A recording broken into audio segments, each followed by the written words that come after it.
प्यारे बच्चों, आज आप लोगों को कक्षा 10 में दूसरी कहानी है शार्ट स्टोरी की,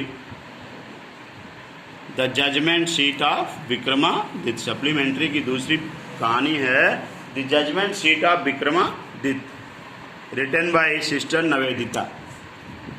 देखिए, इसमें लेखिका यह बताना चाहती है कि किस तरह से विक्रमादित्य का न्याय सिंहासन इस संसार से हमेशा हमेशा के लिए विलुप्त हो गया, क्योंकि विक्रमादित्य जो है इतिहास के सबसे बड़े न्यायाधीश थे, न्यायप्रिय न्यायाधीश थे। उन्होंने कभी भी गलत निर्णय नहीं दिया किसी को।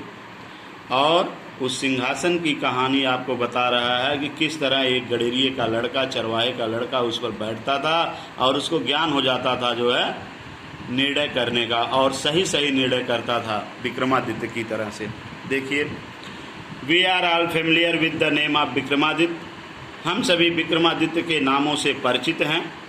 His reign has been a landmark in the history of our country. Reign mean शासन काल। उनका शासन हमारे देश के इतिहास में एक चिन्ह की तरह से है, एक प्रतीक की तरह से है। The Vikram Samvat owes its origin to him. Vikram Samvat की उत्पत्ति उनके समय से मानी जाती है।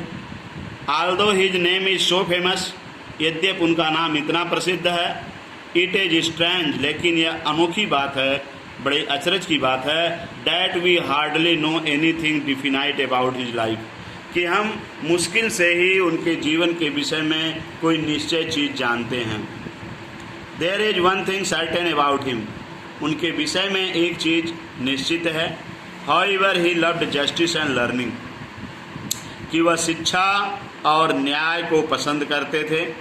ही gave perfect justice to his people. वह अपनी प्रजा को उचित न्याय देते थे। And gathered learned man about him in his court. और उनके दरबार में शिक्षित व्यक्ति रहते थे। इट इज सेड, ऐसा कहा जाता था, that he was the greatest जज इन द हिस्ट्री, कि इतिहास के वे सबसे महान जज थे।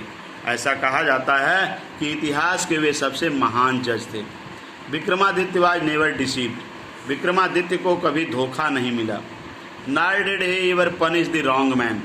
और न ही उन्होंने कभी किसी को गलत निर्णय दिया, गलती से किसी को दंडित नहीं किया। The guilty trembled when they came before him. अपराधी कांपने लगता था जब वह उनके सामने आता था। फार दे न्यू, क्योंकि वो जानते थे, that his eyes would look straight into their guilt.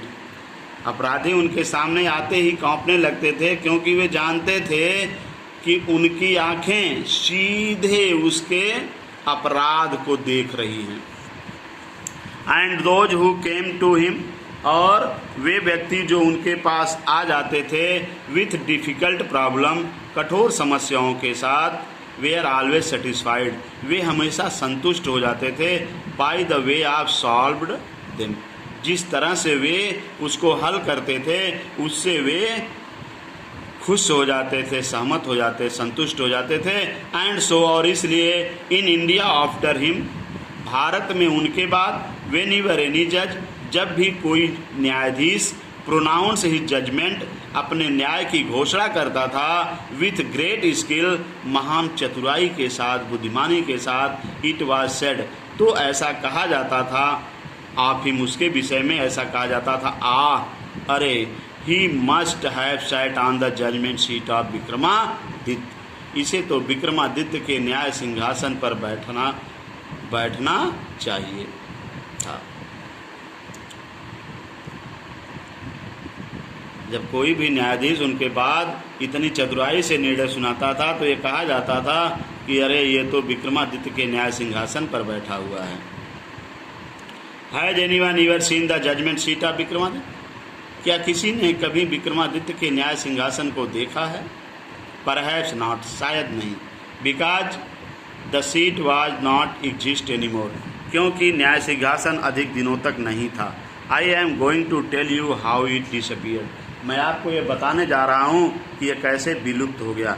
After the death of Vikramaditya की मृत्यु के बाद पीपुल ऑफ उज्जैन के लोग in due course of time, समय के दरमियान, फॉरगॉट हिम, उन्हें भूल गए। His palace and his fortress were ruined, उनका राजमहल और दुर्ग खंडहर में बदल गया। द हीप्ड ऑफ रूइंस, खंडहरों का ढेर लग गया। Having been covered with grass, और यह खंडहरों का ढेर घास से ढक गया। डस्ट, धूल से, एंड ट्रीज, और उस पर पेड़ उग गए। They are turned into pasture land, और ये चरागाह में बदल गया। फॉर फीडिंग द कैटल्स, जानवरों को खिलाने के लिए। Village people use to send their cows out to these pasture to graze, गांव के लोग अपने गायों को इन चरागाहों में चरने के लिए भेजती थी। अर्ली इन द मॉर्निंग, सुबह भोर में, cattle would go in the care of shepherd boys, जानवर चरवाहे लड़कों की देखरेख में वहाँ जाते थे। And would not return till late in the evening, और संध्या को देर तक वापस नहीं आते थे। When it was time to return, और जब वापस आने का समय होता था, a shepherd boy would call out from the edge of the pasture, एक चरवाहा लड़का चरागाह के एक किनारे पर खड़े होकर बुलाता था। And all the cattle along with their cowherds, और सारे जानवर अपने चरवाहे के साथ वुड गैदर्ड अराउंड हिम, अपने चरवाहे के चारों तरफ सारे जानवर, सारे पशु इकट्ठे हो जाते थे। And together they would turn homeward, और साथ साथ वे घर की ओर वापस आ जाते थे। तो एक पैरा आपने पढ़ा, इस पैरे को फिर रिपीट कर लेना, दोहरा लेना, जहाँ नहीं समझ में आया होगा फिर फ़ोन आदि करके पूछ लेना। धन्यवाद।